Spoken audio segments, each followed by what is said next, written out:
Good morning children. Welcome back to Social Studies tutorial. I hope you all are well at home.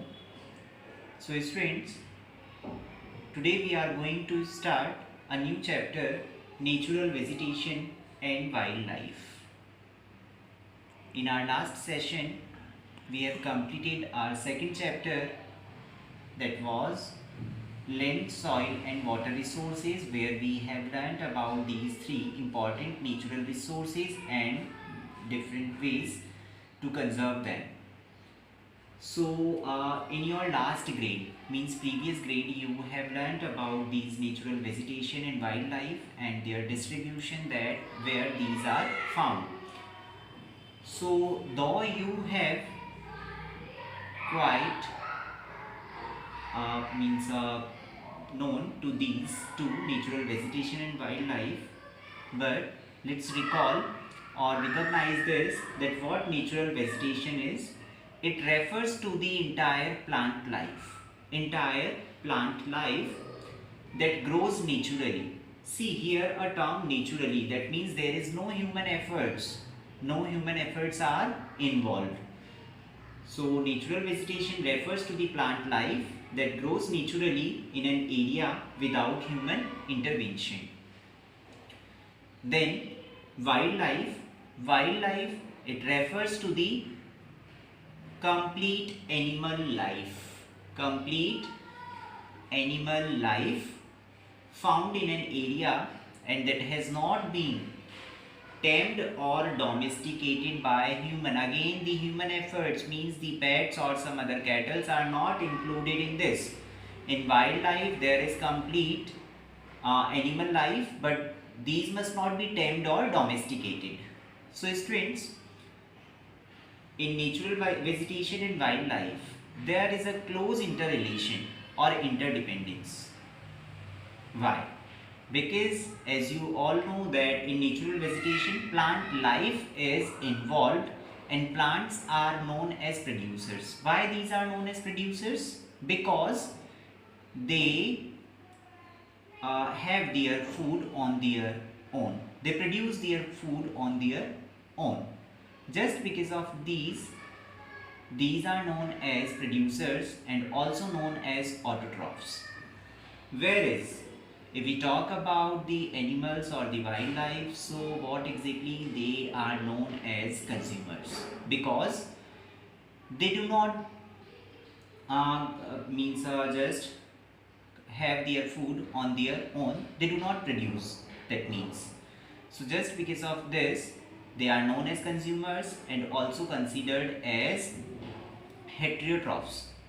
Now, though you have learnt about these different spheres, hydrosphere, lithosphere and atmosphere, in your previous grades, but again let's recall and connect this phenomena with this chapter, that there are three spheres: hydrospheres where water is available, then lithosphere where lead is available, and atmosphere which is consisting of different airs, especially oxygens.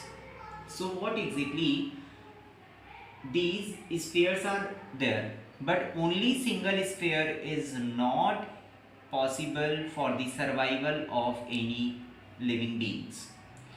So the zone where all these three, this area where all these three interact with each other, that sphere or zone is called biosphere. So biosphere is a zone where all the three spheres interact with each other, and here at this sphere all the life exists, and this life supporting system is known as ecosystem.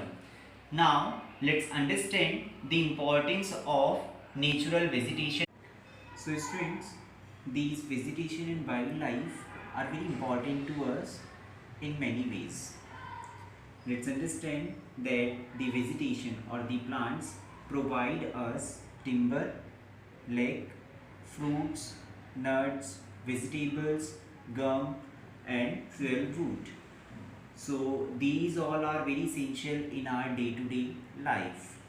Then these plants also provide shelter to the animals. As I told you that the animals, animal life which we consider under wildlife, so they also lives there in the dense forest. So these plants provide them the shelter, and then it produce oxygen. These plants also produce oxygen that we breathe, and these are also very helpful in the storage of groundwater, as while learning our soil and water resources in the last chapter, while talking about the different measures to conserve them, we have already learnt about that how these plants help to store the groundwater. Then wildlife. Wildlife also provide us milk, meat, hides. What hides are? These are the skins of these animals, which are quite means good enough both for the like domestic as well as the industries, because these provide the raw material. Their skin provide the raw material for the shoes, belt, or jackets, or some other purposes. Then they also provide honey and wool, and this wool is also required or quite essential for the different purposes in human lives. These wildlife help in pollination and act as decomposers.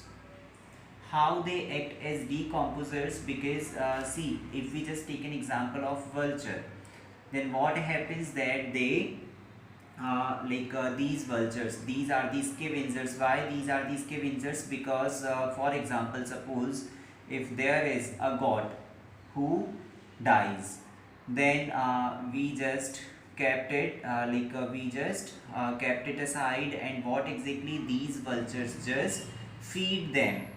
Because suppose if there is no if no the animal or some other will be there, then how it is possible? So these vultures just feed them. So the goat is dying of any one of the disease, and the once the goat has been taken to the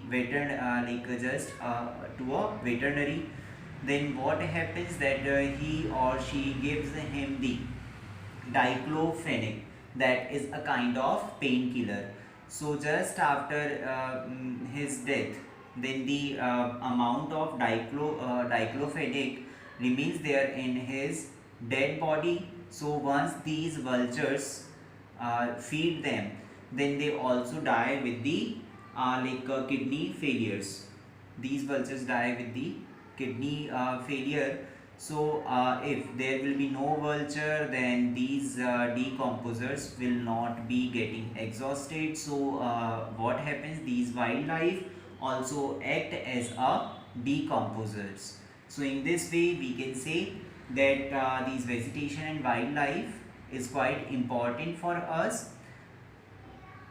In our next session, we'll learn about the distribution of vegetation and wildlife. I hope you enjoyed this session. Till the time, stay tuned, stay home, stay safe. Thank you.